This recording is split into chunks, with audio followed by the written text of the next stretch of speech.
যদি আপনি ধাগা, লাল ধাগা যদি শক্তি দেখতে চান, তাহলে আপনি 3টি জায়গায় অবশ্যই লাগান।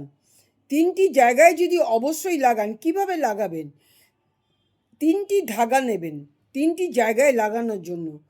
আর যখন করবেন, 3টি করে গিট দেবেন। একটা গিট দেবেন, বলবেন, হে ব্রহ্মা বিষ্ণু মহেশ, যেই জায়গা থেকেই আপনি আমাকে দেখছেন বা যেই জায়গাতেই আপনি থাকুন না কেন, আমার জীবনে বিপদ কখনোই দেবেন না। আমার জীবনে যাতে আমি উন্নতি করতে পারি, সারা জীবন যেন আমি উন্নতি করতে পারি, সেটা আপনি অবশ্যই দেখবেন। এরমভাবে 3টি গিট দেবেন এই কথাটি বলে। এইভাবে 3টি ধাগা বা মানে তৈরি করবেন, লাল ধাগা তৈরি করবেন। প্রথমটা লাগাবেন হচ্ছে আপনার রান্নাঘরের দরজায়। ওইটাই বলবেন, হে ব্রহ্মা বিষ্ণু মহেশ, যেখান থেকেই আপনি আমাকে দেখছেন, যেন আমার ঘরে কখনোই অন্নের অভাব হয় না। এবার আপনি আর একটি ধাগা নিয়ে এবারে লাগাচ্ছেন আপনি যেখানে আপনি অর্থ রাখেন, আলমারি হোক, সিন্দুক হোক, তেজুরি হোক, বা আপনি যে কোনো যেই জায়গাতে রাখেন, কোনো বক্স আছে তাতে রাখুন, আপনার অর্থ নেই সেখানে লাগান।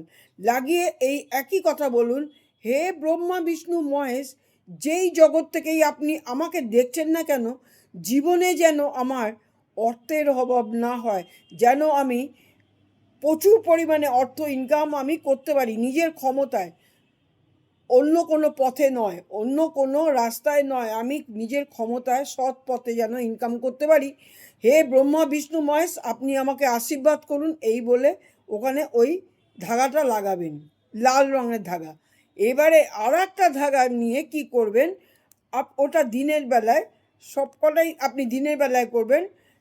এটা প্রথমে করবেন, যেটা লাস্টে বলছি। এটা আপনি লাগাবেন হচ্ছে তুলসী গাছে।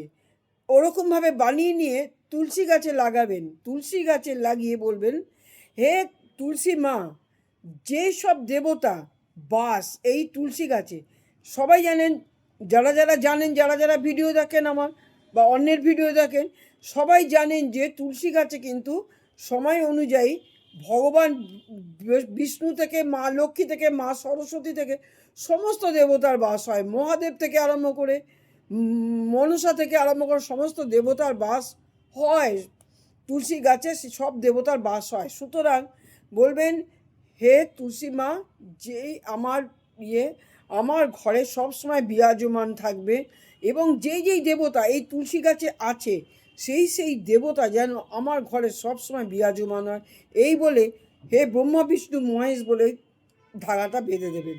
তাহলে সমস্ত দেবতা সব দিক থেকে আপনাকে উপকার করবে এবং জীবনে কখনো অর্থের অভাবে পড়তে হবে না।